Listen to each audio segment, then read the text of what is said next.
Artis Zaskia Gotik foto bareng anak tirinya. Inilah pesan istri Sirajuddin ke putri email Putri Cahyani itu. Baru-baru ini, melansir tribunjakarta.com, Zaskia Gotik memberikan kejutan ulang tahun untuk Akila Ramadhani, sang anak tiri.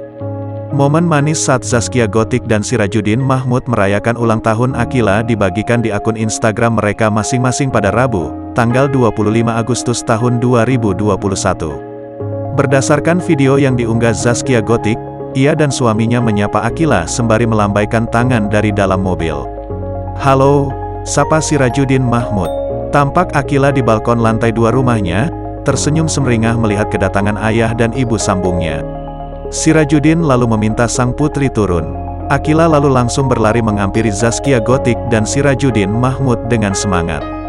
Beberapa saat kemudian, Zaskia Gotik datang membawakan kue ulang tahun. "Happy birthday," ucap Zaskia Gotik. "Thank you," ujar Akila. Pelantun lagu Bang Jono itu juga mengurai pesan haru untuk Akila.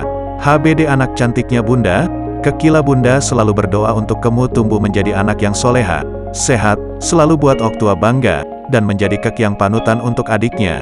Bunda sayang kamu nak," tulis Zaskia Gotik.